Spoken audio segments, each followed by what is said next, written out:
this is our, okay. Oh yeah, I forgot. I needed to tell you that too, Sharon.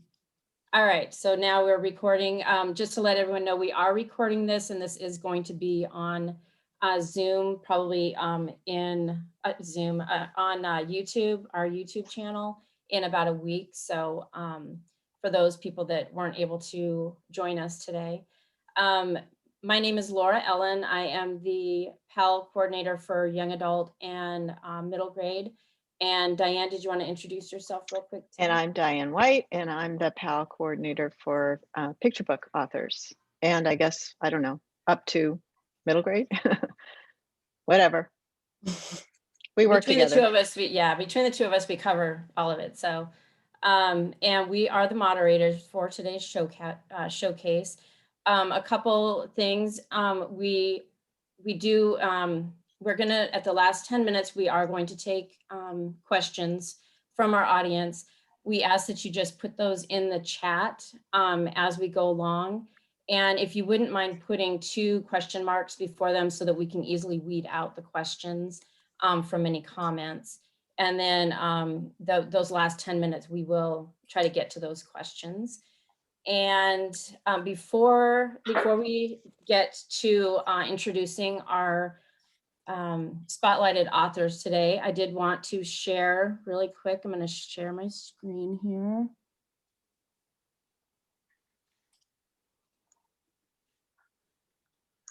One second, there we go. We do have 3 PAL members who also have new releases on this quarter. And so we wanted to just give a shout out real quick for those. The first one is by Kelly DeVos, Eat Your Heart Out. It is, I think she pitched it as Dumplin' meets Shaun of the Dead. It's Zombies at Fat Camp. So that just came out this quarter. The second one is by Dawn Young, The Night Bath for the first day of school. And this is the next one in her The Night Bath for series. And then the last one there is Mortimer and Me, Moose in Space by Kathy McMahon.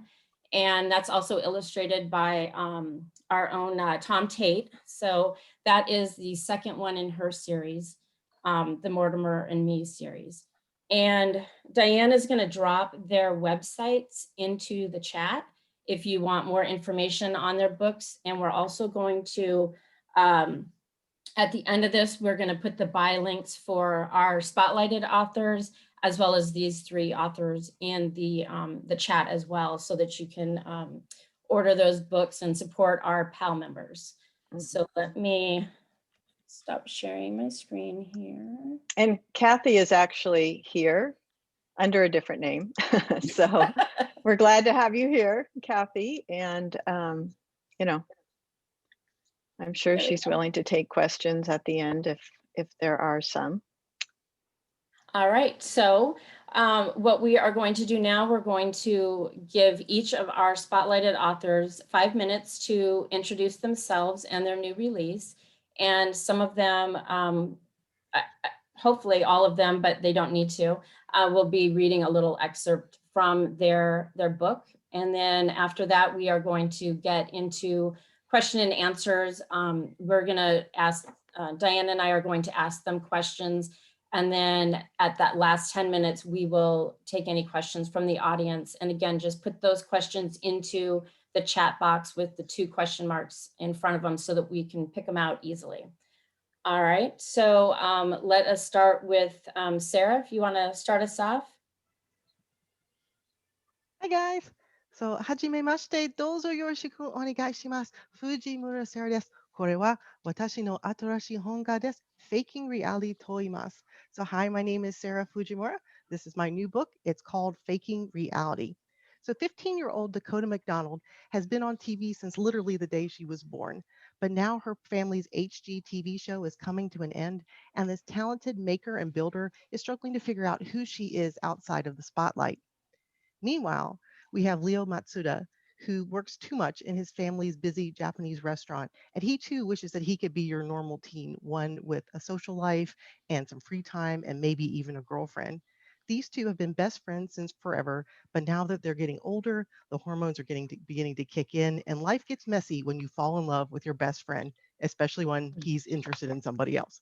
So today I'm going to read a little bit of chapter 7. This is going to be a disaster. Leo paces back and forth in front of our delivery truck as Oji-chan micromanages our dads on the homecoming carnival plans. Why did I think this was a good idea? I grab him by the arm. Leo, stop. Breathe. What if Chola Vista High School isn't ready for yakisoba? What if it's too weird? Iwata sensei already gave me an extension on the trip deposit. Tonight is pretty much do or die time. It's a good idea, trust me. People may come to the JCC side of the booth first for Pocky and Ramune, but then you can woo them with the smell of your awesome noodles. You are going to be great. And if things get desperate, take your shirt off and announce to everybody that you're the guy in the tabloid picture. First, that would be a health code violation. Second, Oji-chan would baka slap me into the next week. Third, I thought we were trying to get people to forget all about that. Yeah, we are. But I also don't want to go on the Japan trip without you. I'm not kidding, Leo. If you're not going, I'm not going, at least not this summer. But you'll lose your deposit. Don't care. Either we both go or neither of us do. Hey, I don't make the BFF rules. I just follow them to the letter. Leo, Sasha, still wearing her school's official pastry chef in training uniform, rushes out the front door of the restaurant with a big tray in her hands. Don't forget the manju. Underneath a layer of plastic wrap, a huge cookie sheet is covered with dainty, white, egg-sized confections decorated to look like sleeping bunnies. These are amazing, I squeal. Try one. Sasha pulls back a corner of the plastic wrap. I don't want to eat the merchandise. Also, I most definitely want to eat the merchandise. I bite into the soft white sweet rice outside to find anko, sweet red bean paste on the inside. This is so good, I say. Ooh, may I have one? Dad says from over my shoulder. Sasha holds the tray up to him. I see you got a heaping helping of the Matsuda cooking gene. Did your grandpa teach you how to make these? Oji-chan and Sasha look at each other and scowl. No, Google did, Sasha says flatly. Sasha pulls the plastic wrap over the manju and hands the tray to Leo. Do not drop them. Here, take this with you too. Mrs. Matsuda hands me the blank specials board and a baggie with chalk markers inside. Okay, you guys have fun tonight. Mrs. Matsuda looks at Leo. A smile crosses her face. My baby, the entrepreneur. I'm so proud. Leo ducks around his mom before she can hug him. Ittekimasu. I'm off, he says. Iterashai, she replies, but then adds a stern warning. Kyotsukete ne. Hi, hi. I'm serious, Leo, Mrs. Matsuda yells after him. Be careful. Once we are tucked in the middle of the Matsuda's minivan, I notice a little bit of white mesh fabric peeking out of the top of Leo's hoppy coat sleeve. What happened? I tug the hoppy coat sleeve farther up his arm. A bandage circles his arm up near the elbow. It's nothing. I had the heat up too high. A hot oil splattered me. Did the hot oil splatter your neck too? I run my fingertips down the side of Leo's neck to the dime-sized splotch on his skin. Or did your chat with Lindsay about the pricing of Ramune and Pocky go just that well yesterday? I quirk an eyebrow at Leo. Leo scoffs. Why? You jealous? I elbow him hard in the ribs. No. Yes, she is. I pull out the chalk marker and write Manju and Hiragana on the specials board. $3 a piece? Yeah. I add a chibi drawing of Leo in the corner, complete with the hoppy coat and white cloth around his forehead.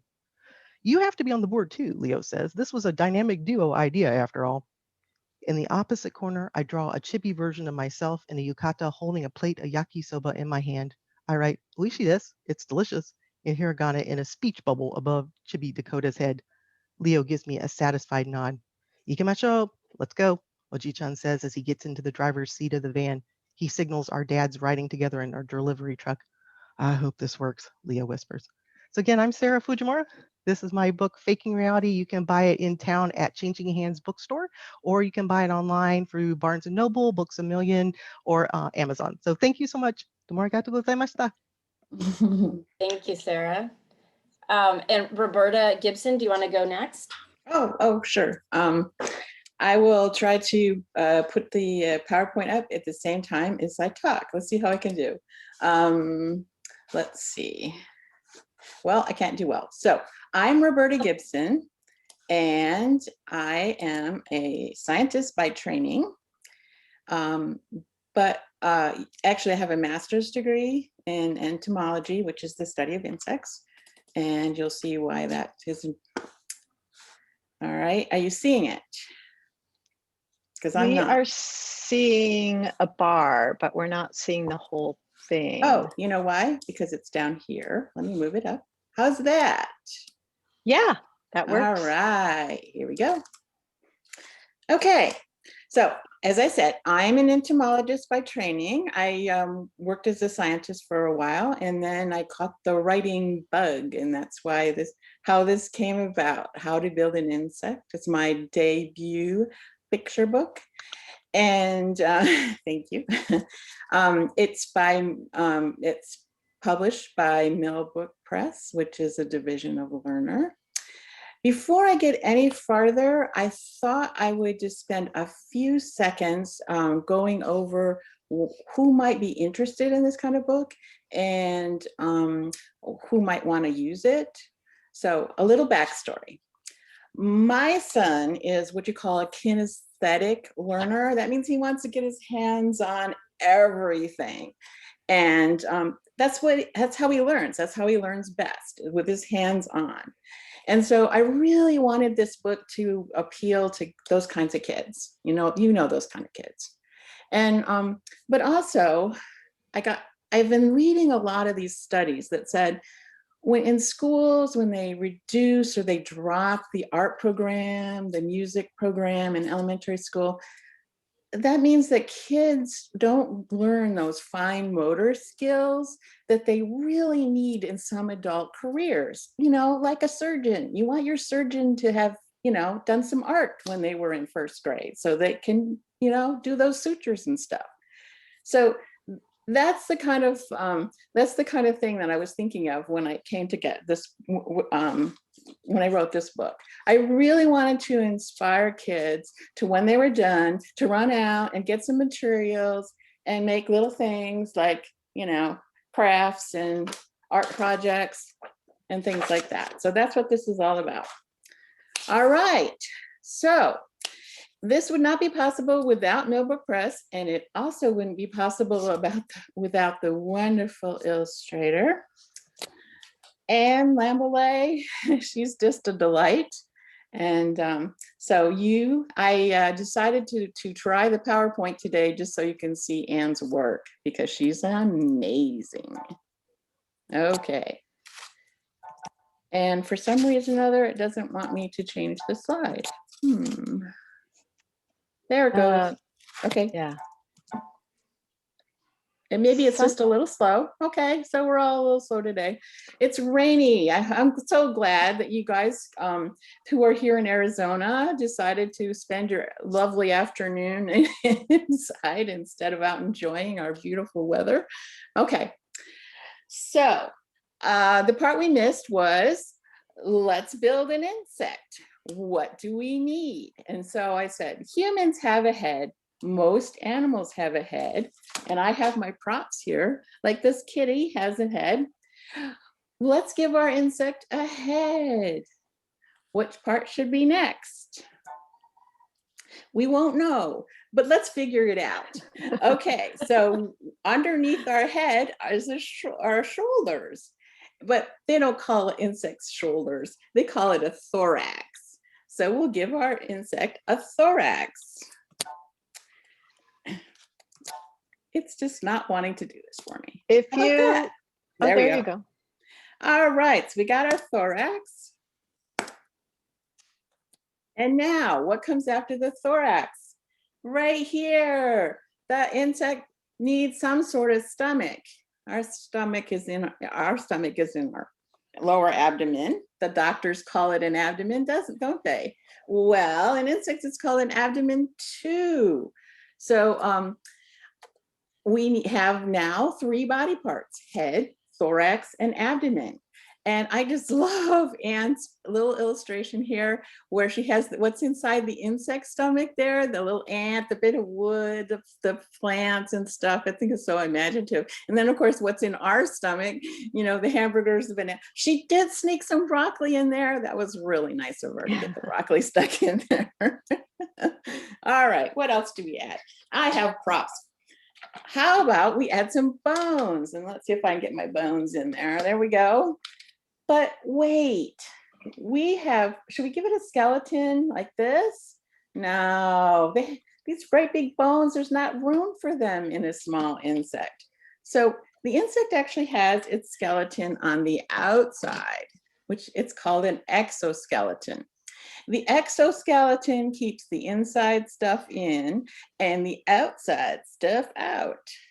So, all right, one more, and then I'm gonna just let you have to pick up the book to find out what the ending is.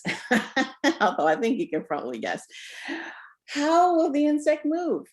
Give it some legs. How many legs? Yeah. How about 2, like us? Well, I don't see many insects with 2 legs. 4, like our kitty? How about 8? Whoops, there goes 8. 8. No, 8 will make it. That's too many. That'll make it a spider. The spider might eat our insect. So 6 legs, that's how many insects have. And so, like I said, you'll have to get the book to figure out the rest. Great. Thank you, Roberta. Yeah. Sure. And Kim, do you want to go next? Kim Tomsic? I would love to. Wow, Roberta and Sarah, I can't stop smiling. Both of those books sound so great. Uh-oh. Can't hear. You are muted. And here we go. Okay, I'm back. You guys all there? Yes. Okay, perfect. Let me get this going. Slideshow from beginning. Here we go. Okay, so my name is Kim Tomsic, and I am the author of this book, The Elephants Come Home. And I don't want to overstep my time limitation, so that means I'm not going to have enough time to read the story to you. But what I am going to do is give you the highlights and a few slides so that you can see the interior illustrations by the fabulous Hadley Hooper, who just did such a beautiful job on this. So The Elephants Come Home is the true story of 7 elephants, 2 people, and an extraordinary friendship. Meet Lawrence and Francoise. Again, I'm not reading, I'm just going to give you a few of these slides here. They are eco-warriors and the owners of a wildlife reserve in Zululand, South Africa. It's called Tula Tula. One day, Lawrence receives a call asking if they would adopt a herd of angry elephants. They said yes and built a boma, which is like a corral. While they waited, they grew nervous. This herd was rumored to be riotous and very destructive. They had trampled through villages and they had busted out of every reserve they had ever lived in. In fact, when they got the phone call, they were told this herd must be relocated to your reserve or they will be shot. So of course they didn't hesitate, and they were nervous. However, the elephants were nervous too. They had been hunted, they had been displaced, they had been unhomed over and over again. They didn't trust humans, and why should they? So the herd was loaded into a trailer and they were carted to Tula Tula. When they arrived, they saw Lawrence, they saw Francoise, they were strangers. They saw this unfamiliar farmhouse. They saw they had been displaced again. And the rangers were like, oh my gosh, they are naughty. And Lawrence told them, no, they're nervous. Wouldn't you be if you moved far from your home?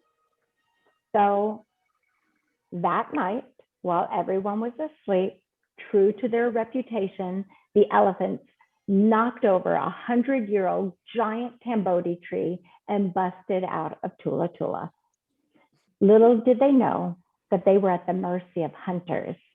Lawrence woke up and he discovered that they were missing. He saw the empty boma and he raced against time, worried that the hunters might get them, but he did make it on time to get them back in the reserve. But the next night, the elephants wanted to pull the same shenanigans. So this time, Lawrence took a chance and he stood in front of them. And he said, Nana, which was the name of the matriarch, please don't go.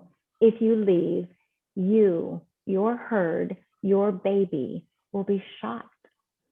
But if you stay, I will stay with you by day. I'll sing you songs. I'll read you stories. And at night, I will camp with you, and you will not be alone. And somehow he convinced Nana to stay. She turned around, bowed her head, and led the elephant back into the boma bush. So that's all I have time to tell you about this story. But it is a story of friendship, trust, death, mourning, but most importantly, how through love and trust that is freely given, you can see that come back tenfold. I do hope that children fall in love with the elephants. I do hope that they get curious about these magical creatures. Maybe some will get curious about being an eco-warrior. And finally, I hope that this story can be a bridge for anybody who wants to talk about death, mourning, or even moving or being displaced or being unhomed. Wow. Thank you, Kim. That Thanks. looks like an amazing story. Thank you. All right, and then for our final panelist today, Annie, would you like to introduce yourself?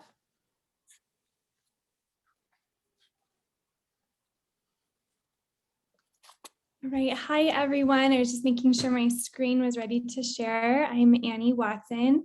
Really nice to meet all of you. I'm going to go to my PowerPoint and kind of finish my introduction. Can you guys see it okay? Yes. All right. So hello again. My pronouns are she, her, for anyone who's joining today that may not have video access. I am white, female. I share that because I think it's really important. In both of my fields, I'm an educator and I'm in publishing now. And there's a lot of people who look like me and share my identities. And I want to make space today and just welcome anyone out there who is joining us as an aspiring writer with a non-dominant identity, that we need you. And I'm really excited to read your diverse children's books. I am married. I have 2 kids who are 9 and 5. I'm a former high school English teacher, and now I teach future teachers. And I've written 2 books. I'm joining you from Flagstaff. This is our land acknowledgement that we include in our syllabus at NAU. This is the place that I've called home since I was a kid. So it says that we sit at the base of the San Francisco Peaks on the homeland sacred to Native Americans throughout the region. We honor their past, present, and future generations who have lived here for millennia and will forever call this place home. So you know a little about me and my identities and where I'm from. I want to tell you a little bit about my journey and my books. So thank you for inviting me today. My first book, I'm not going to spend much time on, but I was really lucky in 2019 to have my first book, Is To a Lot, published by Tilbury House Publishers. And it got recognized as a mathical honor book, which was really cool for its potential in teaching math concepts to young kids. It's about number sense and comparative quantities and things like that. And this is a question that my oldest child asked me in the car, very much just inspired by parenting and daily conversation. And it grew into my first children's book. So I wanted to share that. My second one came out this summer, and it's called My Monster Moofy. It was also published by Tilbury House. So both of mine have been picked up by the same publisher. And I was really excited that this one got a Kirkus starred review. The illustrator, Eric Zeltz, did an amazing job. And you're seeing there the cover and the protagonist doing a pirouette. That's my monster, and his name is Moofy. So I was going to tell you a little bit about the book and just show you a few of my favorite pages. Whereas my first book was more about math concepts, this book is more about ELA concepts. It's still a very useful book in the classroom.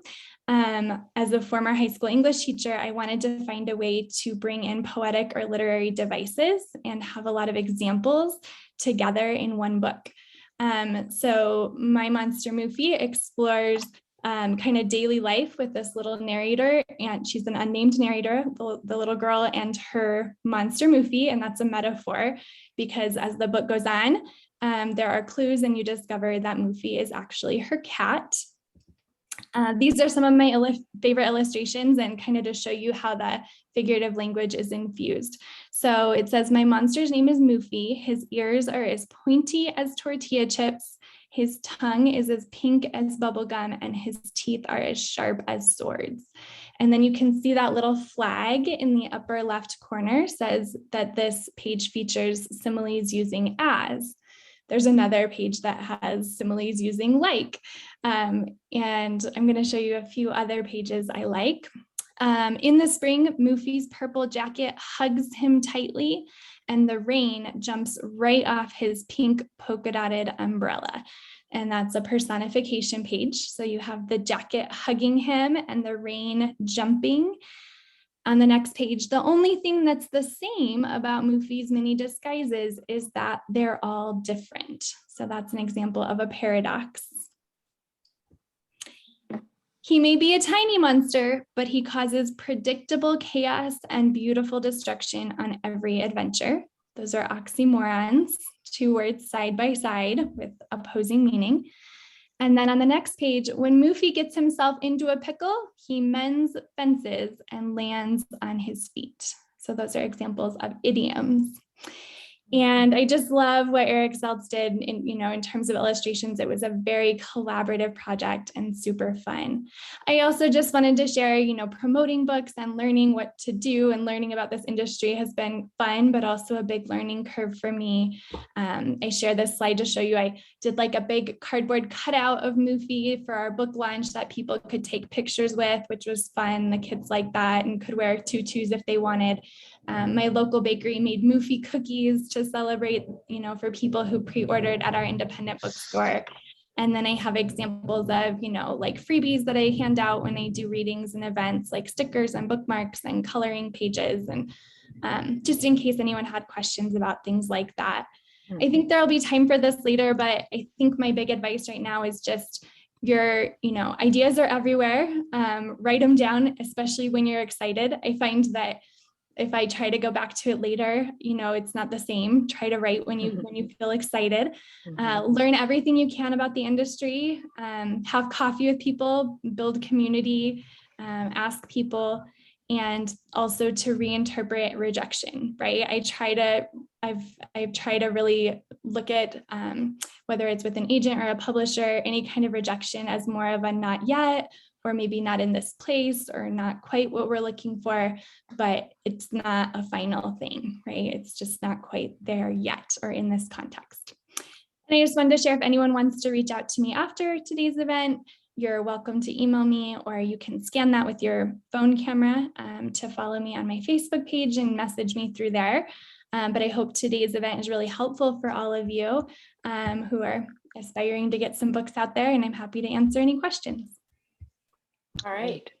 Thank you, Annie. That was awesome and great advice. Rejection is one thing that we all have to learn how to deal with. So awesome. Well, one of our questions that we seem to ask, just because of the time that we're all doing this, is launching a book during a pandemic. So to start off our questions and answers, I'd like to have each of you tell us a little bit about how this particular book launch was different from your previous ones. And Roberta, I know you're a debut author. Maybe you can speak to, if you wouldn't mind starting us off actually, and speak to being a debut author during a pandemic, how it's affected you, what are kind of some of the pros and cons, things that you thought you'd be doing that you aren't able to. And then the rest of you, if you can follow up with your own experiences launching during this time. So Roberta? Yeah, actually, it turns out my book was supposed to be published on October 7th, last fall.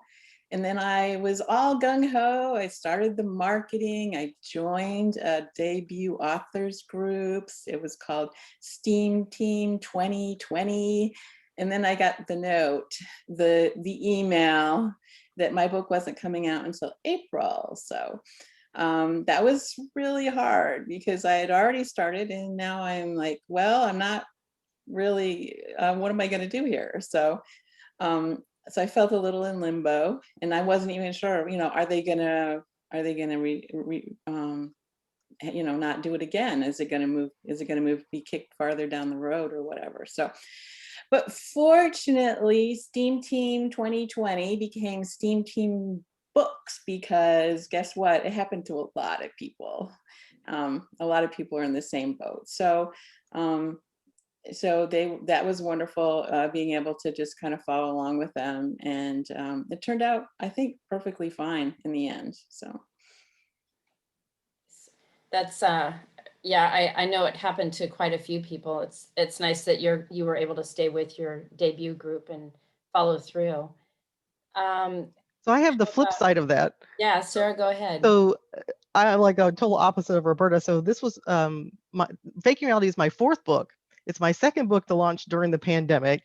It did not get moved. Mine came out, the one before this, Every Reason We Shouldn't, came out in March, 2 weeks before the US went into lockdown. So everything that we had planned fell off the cliff with the whole, like the spring, 2020 line completely fell off the cliff because people are trying to figure out, are we working from home?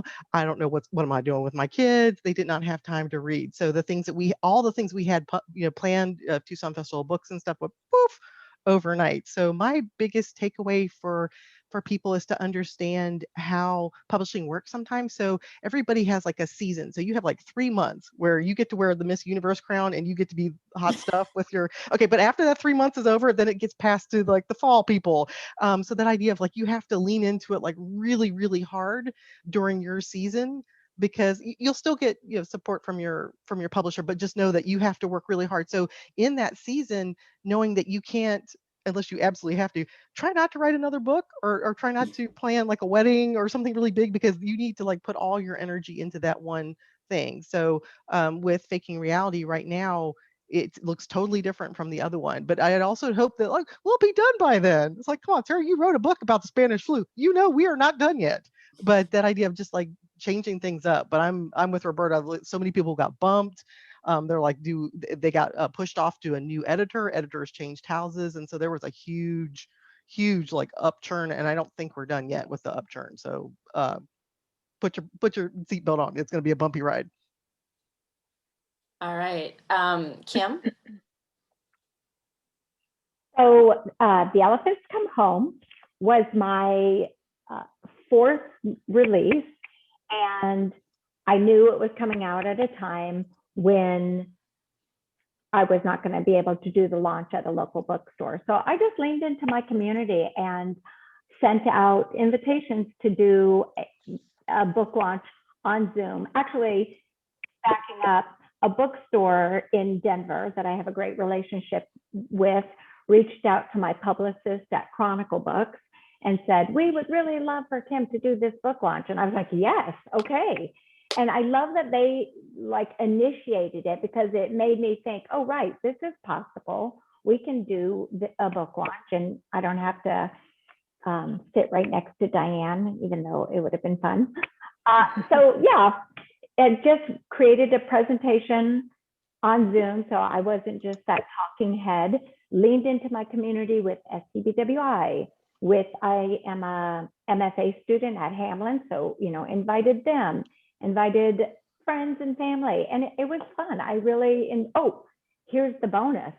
I was able to invite my agent who lives in California and my editor who also lives in California to my launch.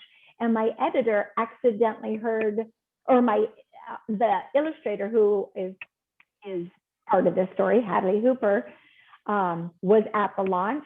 And so we were doing it together, and she accidentally heard my invitation to our editor as come speak. And I was like, oh, I wasn't forcing you into that situation, but would you please be part of the launch? So it made the launch so much more entertaining. Yeah, thank you. Sorry for such a long answer. That's okay. And then Annie, how about you? I know you showed us some of the things that you did for your launch. Yeah, so my first one was pre-pandemic. My second one, so the difference, like the first picture book took about 1.5 years, I would say, to make from kind of first signed contract to release. And the second one took a little over 2 years. So it definitely and it was definitely slowed down because of the pandemic. And in terms of the launch, the only reason like I was able to pull off the cookies and a few other things was because our bookstore was willing to do an outdoor kind of pickup party.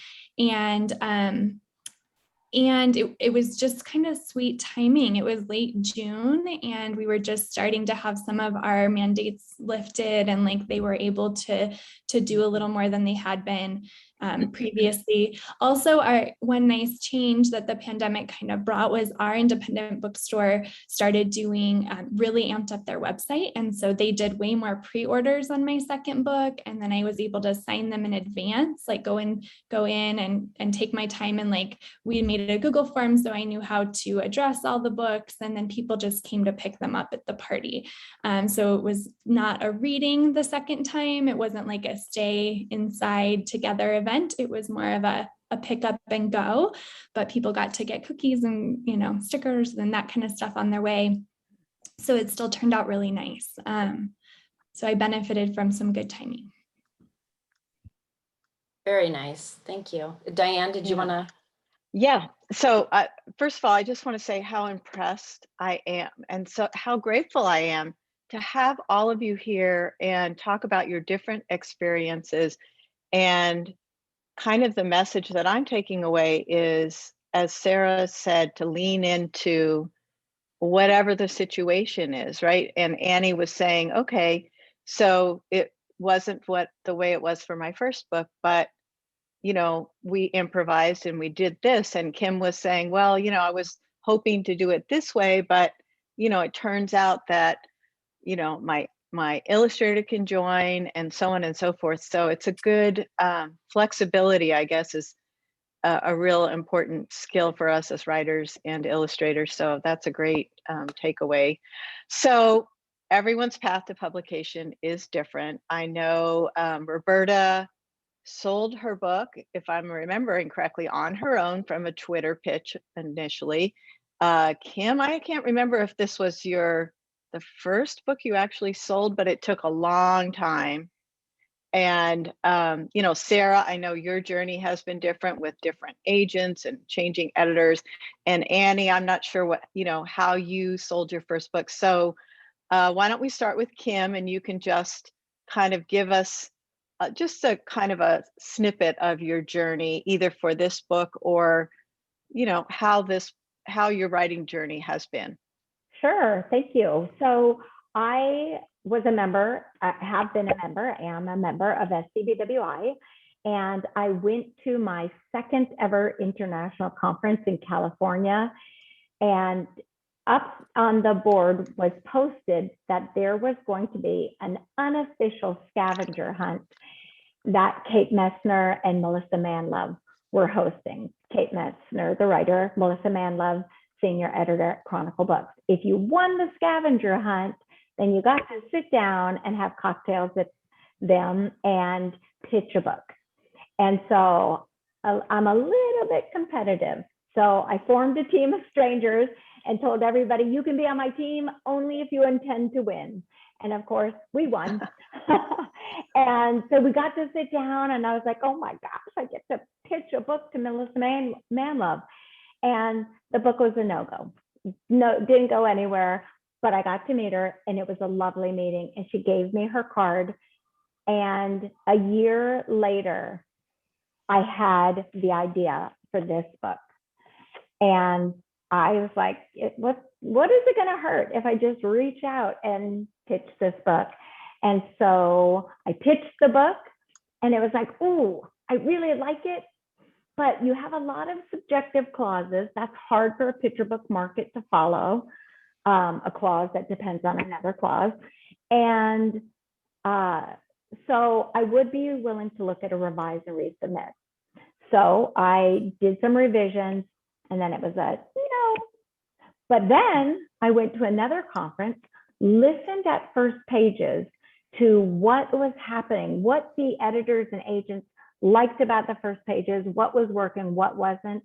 And I had my big aha moment, wrote this book, it sold in 2013. It is now 2021 and it just released. So that's my path. And then I wrote some other books that sold and were published well before that. That's amazing. All right. How about Annie?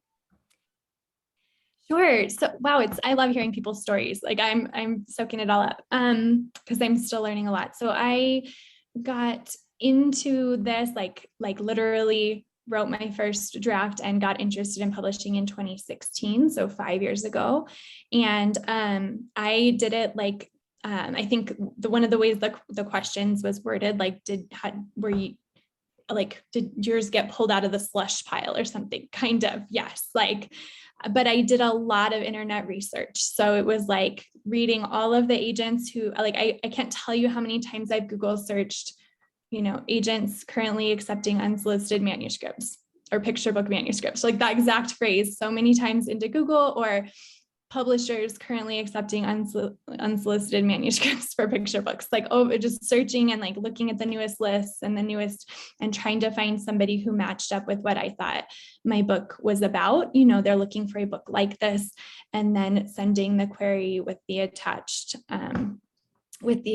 manuscript. And so that's been my process. I am still searching for an agent. So I have 2 traditionally published books right now. I would love to find an agent, but and I feel like that is really important.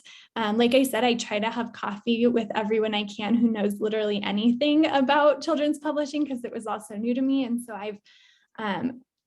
I've done one SCBWI conference, the one that was all via Zoom in the winter. So I didn't really have a chance to network the same way at that one.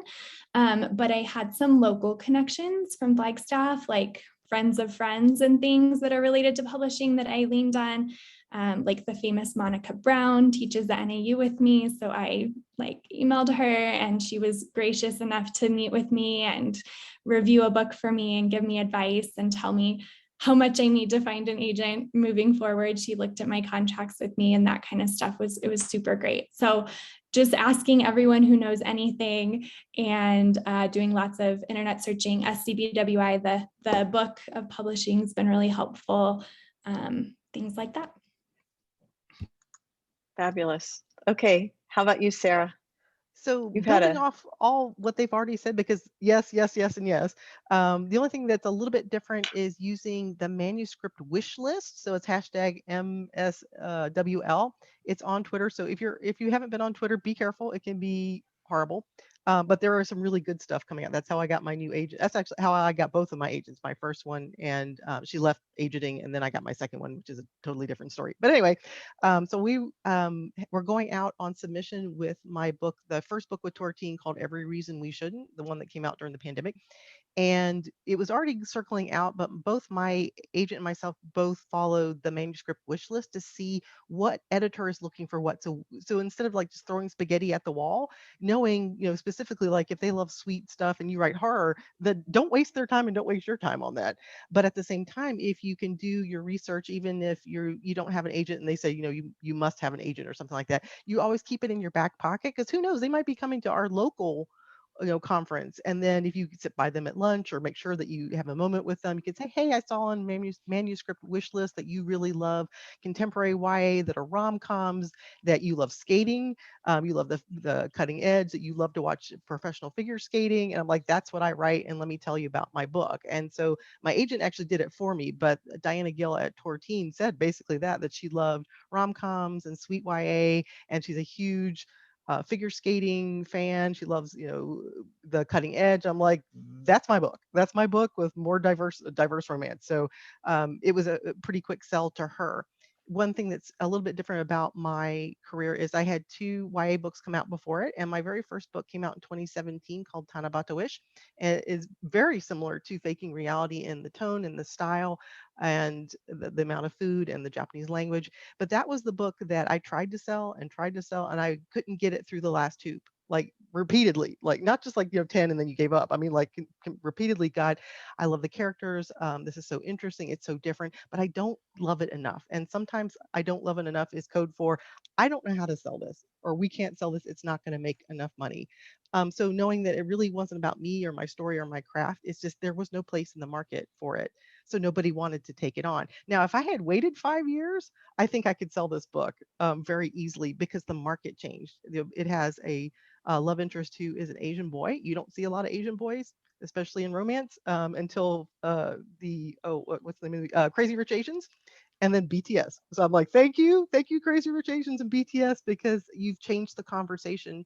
And I was able to sell Every Reason We Shouldn't and a companion book very quickly. So I'm very thankful for that. So I always like to say that my heart and my art did not change, the market changed. So just knowing that even if what you're creating right now is not quite ready for market, just put it away, start something else, and then keep your feelers out. And I love Annie's idea of like, if anybody who will have coffee and talk to me about your journey, those little pieces of information that you pull from different people to make sure that you, when you intersect with somebody, you have the perfect thing that they're looking for, and that will jump you leaps and bounds instead of taking years of just writing email after email after email. Great. Let's see. Let's see, Roberta. Oh, okay.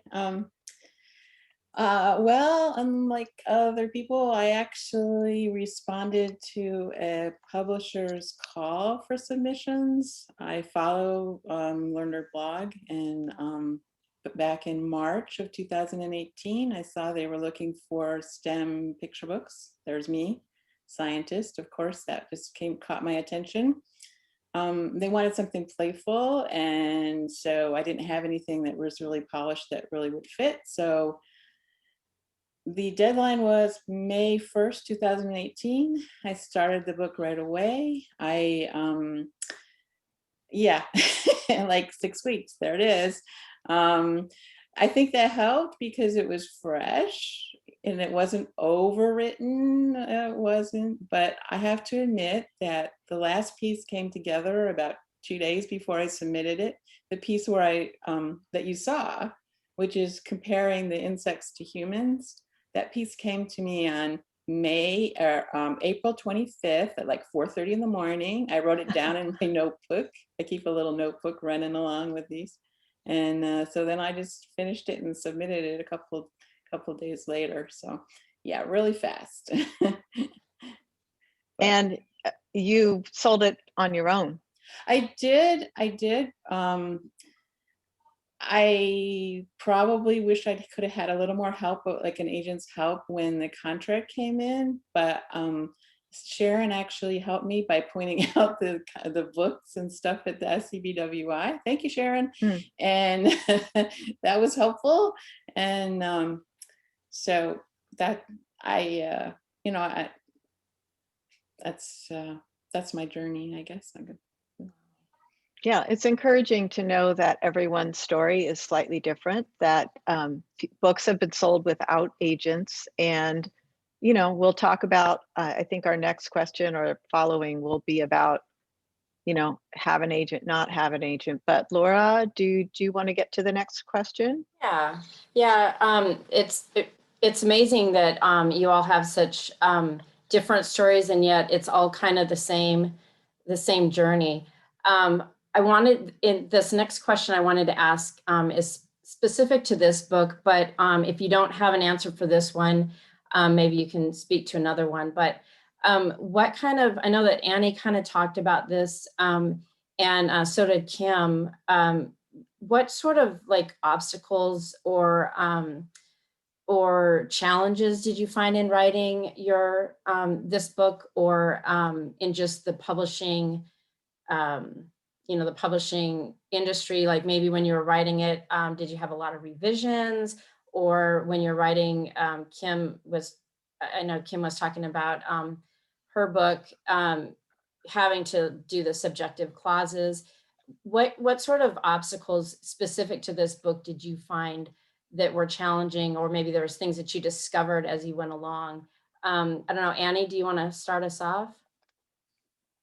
Sure. Okay. So specific to this one, I mean, I have to start by saying it was really collaborative, like positive first. Like the editor brought things to it. The editor at Tilbury brought things to it that I wouldn't have thought of and suggested some edits, but also some kind of structural things that I think were awesome. The illustrator also just brought so much like craft and artistry to it. So, and was open to like sharing sketches and full color work with me during the process, not just like at the end, you know, or once or twice, but like throughout. So it was really awesome. A challenge of so mine was about poetic devices, right, and figurative language. And there was one kind of technical one in particular, consonants, which is repetition of consonant sounds within words, right? And the editor kept suggesting revisions that made it into alliteration. And so we just had to, like, I had to keep saying, no, that becomes alliteration. We can't put it at the beginning every time or it won't work. And so and he would say, oh, okay. And but then the next suggestion would make it alliteration again. And so we had to keep going back and forth to make sure that the example was preserved correctly or authentically. It was also a little nerve-wracking for me to make, there's a glossary at the end of definitions in student-friendly language. And in some ways that is what I would do as a high school English teacher constantly, but just making sure I did that right and without like accurately, if, you know, and without any sort of copyright violation. Like I'm coming up with my own definitions for these like already existing terms, right? That was kind of a challenge, but I thought it was a good idea to have a glossary at the end of the book and wanted to see that happen. Those were a few things from this recent one. I think it also had a funny page number count, and they said we had to add one extra page to make it work, you know, that sort of thing, because there's traditional page number counts and things like that. Interesting. Very nice. How about Roberta? Actually, this book, I don't know, it just kind of flowed. So, I mean, everything kind of came together. And like you said, the synergy between the editor and the artist, and it just made it something that was a lot more than I ever envisioned. Maybe I should say instead about the other 40 projects that I have about half done that never made it to. So I think that that I have to find a way to have deadlines like the publisher wants it by May 1st. That helps get it done. Yeah, deadlines do help, even if they're self-imposed. Yeah. All right, Kim? So my biggest hurdle when I was initially writing the story was that aha moment that I finally had at the first pages, was finding a placeholder for the child's emotions. When I initially wrote it, I had this great story with such fascinating details, and it's all true, but the difference between, I think, narrative nonfiction and an encyclopedia, even if it's all fascinating information, is where does the child get to insert him or herself or their self into the story? And so once I had that aha moment, that was like, oh, yay. I think it's fascinating and a smart choice and interesting that the illustrator and the author in most cases never get to speak. They're kept separated. That way the illustrator is not trying to please the author and draw exactly what they want, and the author's not trying to over control, you know, the process, and both individuals get to bring their creativity to the project. However, it was really cool that our editor emailed Hadley and I, and the minute Hadley had my email address, she just was able to ask me a question like, hey, do you know what the biome is at Tula Tula? And, you know, because she wanted to get the vegetation, the animals in a nonfiction picture book, she wanted to be 100% accurate too. So I thought that was a fun challenge that we got to overcome. And I was very aware, like, you know, not to try to instill any of my thoughts up. And my only thoughts when I saw her art was like, wow, let me pick up my jaw, it's gorgeous. So thanks. you. And then Sarah. So my biggest hurdle for this fourth book was me and my insecurity of writing, because in the past, all my other three books had a lot of hands on them, whether it was my writing group, whether it was workshop, whether I had done an R&R for some of the books. My agent had a hand in it, the editor had a hand in it, so many hands on it. And this book, I had to write by myself, and I had to write it very, very quickly. So I did the first crappy draft in about 2 months, because it was like, we need something and we need it now. So I'm like, okay. Also, when I came back to do the first, like really scrubbing it and cleaning it with stuff, was during the pandemic. And it was the thing, I can't control anything that was going on in my world, but I can control that this is going to have a happy ending. So it was a form of, maybe not therapy, but like soothing. That's like, no, everything's going to turn out right. Everybody's going to be happy in the end. So for me, this book was about learning to trust my own voice, and not in a snobby way, like I don't need anybody's help ever, but that idea of like, I don't need to be like, okay, how about this? How about this? It's like, okay, no, I'm going to take it to 80%, and then I'm going to hand it over to the professionals to help me get it that last 20%. But being confident and that I've been doing the work. This is my fourth book. I continue to study. I continue to do, is like, be confident in your voice and who you are and what you're bringing to the table. And that this idea of like I said, this fourth book is actually closest to the first book in my style. So that was, my first book is the book of my heart, but I think this one might be my best one, because I've been able to compound all the things I've learned on storytelling and craft and working with other people, and just compounding it into your own voice and your own signature style. So just like a musical artist, that when you hear something new, you're like, oh, that's a Taylor Swift song. Working on that. So that idea, like you know what you're going to get. So when you read my books, that even if they're totally different from each other, there's going to be a happy ending. There's going to be a lot of humor. There's a lot of like cringy kind of humor, where the teens are trying to be cool and they just like trip over their own feet, literally or figuratively, in what they're trying to do. So you know what you're going to get. So just getting out of my own way and trusting my voice, and trusting all the work that I've done in the past to pay off. Nice. Yeah, we do tend to get in our way and in our head a lot. Sometimes it's a good thing to just remind ourselves, that go with the flow, and it's good. So Diane. So we have 15 minutes left, and we wanted to leave time for the other participants or the guests to ask questions. And we have only one question. So please add your questions to the chat. And we have other questions we can ask if we don't get more. So the first question is from Shan. Is that how you say your name, Shan Hayes? If you sold your book or books without an agent, or if you have sold a first book without an agent, what are the advantages to getting an agent now? So I know, Annie, you mentioned that you didn't have an agent, and Roberta as well. So Yeah, Anna. I can start off. Well, I think I knew that there were like some definite things to look like based on my internet research. I knew there were some things to kind of look for in my contract. And I think my publisher gave me a very basic but very fair first contract. But then my second one was identical, right? Like, and that was okay. But when I've had more experienced eyes in the industry look at the contract now, it's like, I'm going to need to advocate for more. And I think it's hard to do that by yourself.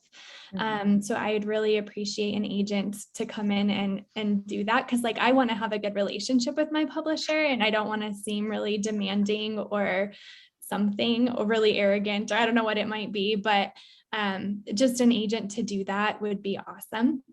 And then I think the really big thing is that it feels a little exhaustive in terms of who I can actually submit to. And so I just would really like an agent who could submit to some of those people I can't really get to, those publishers that don't accept unsolicited, because as I'm reading what they're looking for, sometimes I'm like, that's me, that's it, but I don't have a way to get to them. And they won't ever see my work if an agent doesn't have the door open to do that. So that's kind of where I'm at, and that's why I would just really like it. I think I could focus more on writing and just have that person in my court to like go to. and say, I've got another idea. What do you think? Or will you take a look? Or do you know anybody that might be a match for this? That would be really nice. Yeah, thank you. Roberta. Yeah, actually, I noticed Sharon just said kind of what I was going to say is that, you know, the contract thing is really the thing that I wish I had somebody there with me. And she said, if you can go to the Authors Guild and Right. find a lawyer and read through them. And yeah, one of the things that's kind of thrown me a little bit. I mean, I have actually only applied to one agent ever, and she said she had another author that had a similar book, and so she couldn't take me. And so the other thing is I like to write for adults as well. And in fact, my next publication is a short story coming out in the Desert Sleuths anthology for Sisters in Crime in September. So I'm not really sure if I want somebody that is a children's agent or an adult agent. And I don't know a lot that do both. So that's kind of slowed me down because I know there's no way I could ever get an adult book published without an agent. But there's still opportunities for a children's book. In fact, I don't know if you've seen, but there's a Charles Bridge right now has a call out for their Storytime Math. They have, you know, they have an open, I think it's August 1st deadline though. So you have to have something already in place, but there's lots of opportunities, but yeah, the whole contract thing is the main reason to have one. Yeah. I have Makes so sense. much to say on this. Can I just Yes, absolutely. answer? Okay. So I'm like starting to make a list. I think that firstly, I 100% agree with Annie in that you want to keep your relationship with your editor pure and the publishing house pure rather than mucking it up with talk, you know, the money talk. And the money talk is really important. And one of the things that I have learned is you don't know what you don't know. And so my agent negotiated so many different things in my contract that, and Diane and I share the same agent, she negotiated so many things in my contract that I would never have thought to ask for. I wouldn't have thought to ask for bonus money if it's a junior library guild selection. I wouldn't have known how to negotiate foreign rights. I wouldn't have known if I didn't have an agent that it's nice to get a W-2 all from one place because your agency, so if you're published, I'm published with HarperCollins and Chronicle, the money goes to my agency and then my agent sends it out and then I just get a W-2 from one place rather than from different publishers. Your agency has foreign rights agents probably within or that they work with to sell foreign rights. So, you know, The Elephants Come Home is in Korea and Germany. And I was like, oh, extra money for that. So wonderful. Let's see here. What else did I write? Book clubs, W-2s. Oh, your agent guides your career. They will tell you, is this the next best choice for you? Is this how, you know, an agent is a relationship. And it's like you're shopping for your partner, a life partner, because hopefully that agent is somebody you will spend your lifetime with. And so they care about your career and they might give you a lot of guidance there. And I bet Sarah has more to add. So I'll just, you can go, Sarah. I do. So that idea, if you're coming, whether you're self-pubbed or you're traditionally pubbed, but you're coming by yourself into an agent agreement, being very careful and very deliberate and very clear about who owns what and what they're coming on with you. So I'm on my second agent. And so that's another well-kept secret within the industry that most really successful authors are on agent number 2, agent number 3, agent number 4. And sometimes it's nothing about you. My first agent left agenting altogether for a personal reason, and that's totally fine. But I've had friends who were dumped. I've had friends whose agent moved to a new agency and were cut loose. because they didn't want to bring them all. I've had friends dump the agent the other way around because they were no longer on the same page, or maybe worse, that idea of somebody picked me to be their, their partner. Okay, I'll be your partner, without really doing the research of, are they truly the best person? And it's hard, like, you finally get somebody who's interested in you, but are they truly the right person for you to do what you have in mind? And so my first agent was great. But we ended up, going different ways. But that idea of, we talked very clearly about what we're going to do with my first 2 books, what's mine to do, what's hers to do. Maybe she can't help me with some of these things, because pretty much if you have a self-published book, it's dead. It's dead. Don't try to sell it. It's not going to work. But I can still do things with it, or I can still manipulate it into something else. So with my new agent, we're going to take my first book, Tanaba to Wish, and we're trying to make it into a graphic novel. We're going to do it Japanese style, manga style. So that means you read from back to front, up to down, and right to left, and doing it in a very traditional style. So I own all the rights to it, so I can do whatever I want. And so my new agent, Anne, can take it out, and she's been looking to try to find a graphic artist to pair with me, because you have better luck doing it that way. But it's different from picture books. But the bigger idea of being okay with walking away if that person is not for you, because at the end of the day, having a bad agent is even worse than having no agent. Because if you have no agent, you can still, obviously, because we heard it today, you can still publish with traditional publishers. It's just harder. You just have to go to different conferences and, following people on Twitter and seeing what they want. So be careful. That's all helpful information. Now we have a question for Roberta. A reader, one of the participants wants to know what the age range of your book was. It's lower elementary, the traditional 6 to 9. Although I have had teachers, 6th grade teachers interested, so they're using it at higher levels as well. And I want to thank all of my writing people that are friends here that came to see me. That was a ringer question, I think. Thank you. All right, and Kim, Sabine, is it Sabine? Kim? You're muted. Sorry, it's Sabin. Sabin. Yeah. David. Thank you. Yeah. Kim Sabin asks, can you all speak to other projects you're currently working on? So let's start with Kim, the other Kim. Hi, Kim. Nice to meet you. Thanks for the question.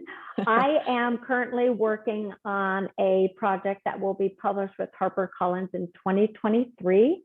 It's called The Truth About 5th Grade, and it is a he said, she said diary, which means I have a co-writer, and it's so fun. So my girl character writes a diary entry from her point of view, and then her best friend, which is a guy, writes the entry from his point of view. Mark Parisi is the co-writer. He is also a comic illustrator. He's syndicated in 100 newspapers across the United States, and he's so funny, and we are so different that I just love it. Yeah, thank you. Great. How about you, Annie?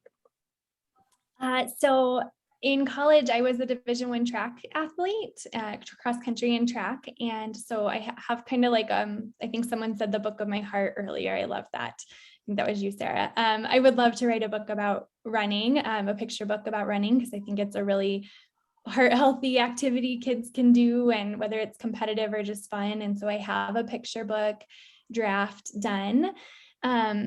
The trick with it, or right now I'm stuck, is that it's lyrical, and I've never written anything lyrical, and lyrical gets really mixed reviews in publishing. So it's harder, I think, to get it out there, even though we know there's lots of them in print. So I don't know if I need to move away from that or not, but kind of trying to find a home for that one. Great. Roberta. Isn't it funny how certain projects come to you in certain voices? It's just like, okay, this one's going to be poems. Rhyming. Okay, but I'm not a poet. Yeah, go with what the voice says. Yeah.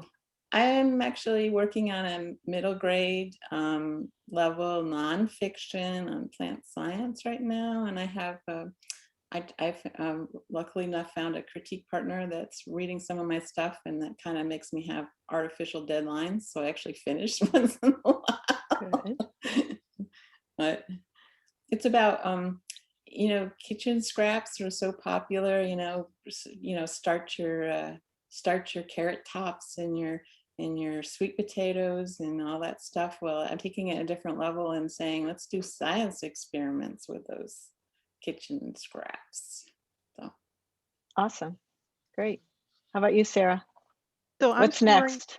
I'm still wearing the Miss Universe crown for a little bit until like October 1st with Taurus. I'm doing a lot of marketing, so blog posts, podcasts, radio interviews. Pretty much, if you want me to come, I'll do it. Going down to Tucson next weekend to do my first in-person event. We're doing a matsuri, Japanese style, for Barnes and Noble Foothills Mall. So we're doing a special event for their YA kids who love manga and anime, and we're having people come and cosplay, and we're just going to have a really fun interactive signing. But once I have to pass my crown on to the next person at Tour Team, I'm going to work on taking Tanabata Wish and making it into the manga, and then also writing a follow up to Every Reason We Shouldn't, only told from our Derby girl, who is Olivia's best friend, taking her back in time to her senior year and telling her story. But we'll still get to see Olivia and Jonah before we go back in time, so that way people can visit their friends and it's like, oh, I feel like I've missed you. So probably for NaNoWriMo, I think I'm going to see if I can knock it out in NaNoWriMo and see, just to get a. But we'll see. Who knows? We don't know what's going to happen, but that's the plan right now. And you've proven with this latest book that you were able to, write really fast, get the draft. Yes. Yeah. So I like to tell people that that's the fastest book I've ever written. So from idea, just like out in the ether idea to finished book was less than 2 years. So my other books have taken 7 with Every Reason We Shouldn't. Tanabata Wish was about 10, and Breathe was 15. So I'm getting faster. Yeah, and you're just in general, I think maybe the more that you write, the more confidence you gain, the more you learn to listen to your voice, like you were saying earlier, and stop trust. pantsing. Stop pantsing and learn how to plot. That's my biggest takeaway. There's something to be Save the said cat, for we'll that. save your butt. Yeah, there's something to be said for that. Okay, so we are just about out of time, and I'm trying to paste in the chat all the links again for buying. But I also wanted to remind everyone to please follow all of our author showcase people on social media. It's really cool to have this chance, which is also a benefit of the pandemic, I think, to kind of get the faces together and actually hear more of people's stories. We didn't think of doing that before, but it's really nice that people that are on the journey get to hear a little of the backstory and ask questions. And hopefully Kim added a whole bunch of stuff about the benefits of agents in the chat, and inside outside outline, and save the cat, and so on and so forth. So what else?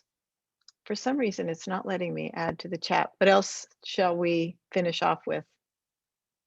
I think Laura. it's really nice, like just kind of to piggyback off what you were saying. We never thought of doing this, and we did it because of pandemic, but I think it's been really nice because everyone is able to get to know, Arizona is so spread out, and we don't always see, we might see a couple people at conferences or whatnot, but it's really fun to get to know all the authors and see what you guys are writing, and to learn about your journey. And I mean, let's face it, being an author or an illustrator, it's all about networking. And that's really your strongest asset is networking when you're trying to navigate the publishing world. So I'm really enjoying these. Thank you, all 4 of you. Thank you so much for giving us all of your information today and sharing your new releases with us. I am still trying I don't know why it's not letting me paste it into the chat, but I did get everybody's information from Kelly DeVos, Dawn Young, Kathy McMahon. Thank you for being here, Kathy. And Sarah, Kim, I've got all the links by links. So please scroll through Roberta and Annie, all their websites. If you just Google their names, you can find their websites as well, with by links, I'm sure, on their pages. So thank you so much, everyone, for joining us and taking this time this afternoon. And we look forward to seeing you soon. And if you want to listen to it again, it'll be up on the Arizona SCBWI YouTube page, which you will receive the link as soon as it's available. Laura So and with that- Diane, thank you so much for having us. We so appreciate you guys. Thank Thank you. you. We're glad to. And please send any additional ideas our way. We're happy to, see what we can do. Yep, So, and thank you, definitely. Sharon, for being on, but not being on. She's there in the background. And thanks So for everybody thank you all who so much. could be taking a nap and listening to the rain and drinking hot tea. So thank you for showing up. We appreciate you. Yeah, thank you so much. All Bye, right. everyone. Thank you, everyone.